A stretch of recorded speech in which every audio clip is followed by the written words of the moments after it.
You are holding a briefcase. It is chained to your wrist. Inside it are documents that could end the war or get 500,000 men killed.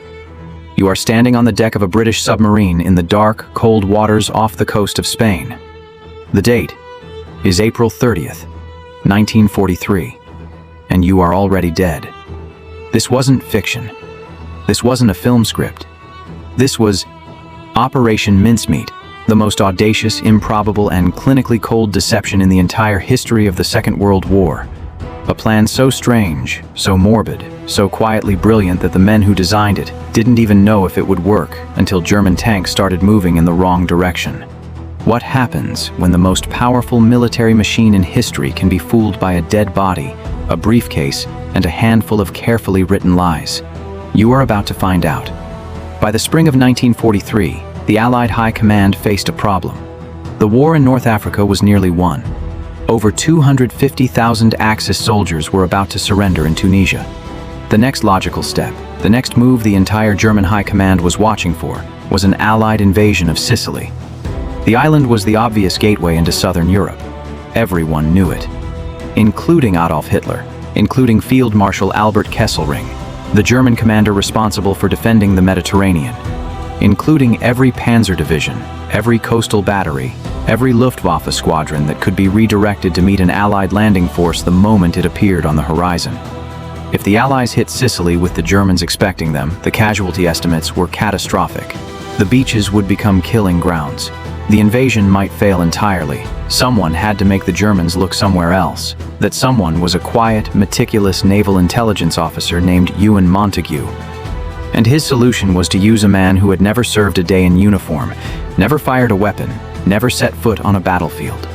His solution was to use a corpse. The plan was simple in concept and almost impossibly complex in execution. Find a dead body. Give him an identity. Give him a rank, a girlfriend, a mother, a personality, everything a real officer would carry. Then put top-secret documents in his briefcase. Documents that would tell the Germans convincingly and in detail that the real Allied invasion target was not Sicily. It was Greece and Sardinia.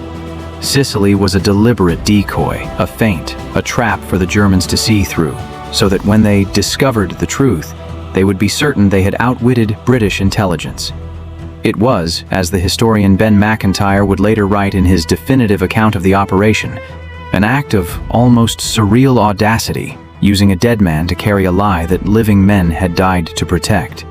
The body was found by a coroner's assistant in January 1943.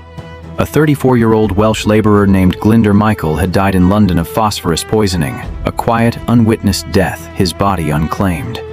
In the hands of Montagu and his team at Naval Intelligence's Section 17M, Glyndwr Michael ceased to exist.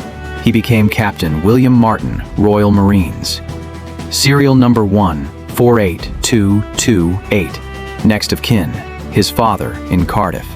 Engaged to a woman named Pam, whose photograph was sourced, slipped into his wallet with 2 love letters written in her hand. He carried a letter from his bank, a bill from his tailor, a stern note about an overdrawn account. He had theater ticket stubs from a show that had run in London the week before he supposedly died. He had the photograph of Pam tucked beside a receipt for an engagement ring he had not yet paid for. He was, in every detail, real, and he had never existed. The key documents in his briefcase, the ones that had to fool German intelligence, were written by the highest levels of British command. A personal letter from General Sir Archibald Nye, Vice Chief of the Imperial General Staff, to General Harold Alexander in Tunisia. Casual in tone, confident, specific, the kind of letter written between men who trust each other completely. It referenced the real Allied plan by its code name, Operation Husky, the Sicily landings, but treated it as a cover story, a known feint, something the Germans might suspect while the true targets in Greece and Sardinia were being assembled. It was a masterpiece of controlled deception. Every word chosen to seem like it was never meant to be read by anyone outside British High Command. Then they put Captain William Martin into a canister of dry ice, sealed it, and placed it aboard HMS Seraph, a British submarine commanded by Lieutenant Norman Jewell. On the morning of April 30th, 1943, in shallow water off the Spanish port of Huelva, A location selected specifically because a known German intelligence contact operated there. Lieutenant Jewell brought HMS Seraph to periscope depth, then surfaced. The crew was sent below on a pretext. Jewell and 3 of his officers lifted the canister onto the deck, opened it, and slipped Captain William Martin into the Atlantic. He had a life preserver. He had his briefcase chained to his wrist. He was drifting toward the shore. A Spanish fisherman found the body within hours. Now, the waiting began. Spanish authorities recovered the briefcase. Spanish officials were officially neutral, but the German Abwehr, the Nazi military intelligence service, had deep contacts inside Spain's nationalist government. The question was whether those contacts would reach the documents before British officials could formally request the return of a drowned officer's personal effects. The British played their part perfectly. Too eager to recover the documents, then too slow. Then carefully relieved when the sealed briefcase was returned to them through official channels. What the Germans never knew was that Montagu's team could tell, from the microscopic displacement of certain hairs and the faint chemical residue on the envelope seals, whether the letters had been opened and resealed. They had been. Every single one. The Germans had read everything. The question now was whether they believed it. On May 14, 1943, 14 days after Captain William Martin drifted ashore in Spain, a signal landed on the desk of Adolf Hitler. It had been sent by Admiral Wilhelm Canaris, chief of the Abwehr. The signal declared that the captured British documents were authentic, that the Allied deception regarding Sicily was confirmed, that the real targets were Greece and Sardinia.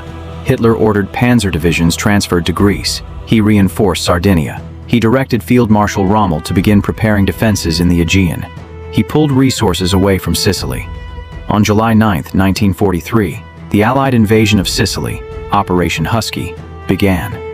160,000 Allied troops hit the beaches.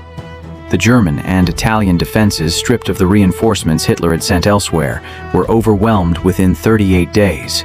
Sicily fell. The Italian mainland was suddenly exposed. Mussolini was deposed within weeks.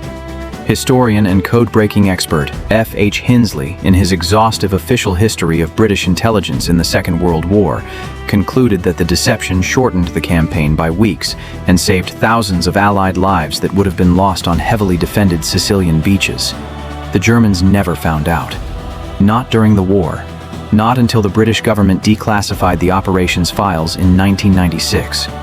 For over 50 years, the man who died on a London street in January 1943 lay in a cemetery in Huelva, Spain, under the name Captain William Martin, Royal Marines. His grave is still there. It is still tended. Think about what this operation required. It required a dead man with no family to ask questions. It required a lie precise enough to fool the most paranoid intelligence service in the world. It required a submarine crew who asked nothing, a set of forged documents that passed physical inspection by enemy agents, and a Spanish port that happened to have a German spy in the right position. It required every piece to land exactly right, and it did. Ben Macintyre, writing in 2010, traced every surviving participant and every recovered document. He found that Glyndwr Michael, the man who was never Captain William Martin, the man who died unclaimed and unknown, had inadvertently done more for the Allied war effort than most soldiers who fired a single shot in anger. He never chose it. He never knew it. He was simply the only man available who fit the requirements of a plan too strange to survive scrutiny and too brilliant to fail. There is a line carved into the operation's final debrief, written by Ewen Montagu after the war was over. He was describing the moment his team confirmed the Germans had taken the bait, had read the letters, had believed them, had acted on them. He wrote, "We had won. We did not know yet how much, but we had won. You are still holding that briefcase. You have been drifting for hours. The Spanish coast is close. The documents inside you are about to become the most consequential lie in the history of the Second World War. And somewhere in a Berlin command center, a general is about to move an army in the wrong direction. Because of you. You died on a London street. Nobody knew your name, and you helped win the war.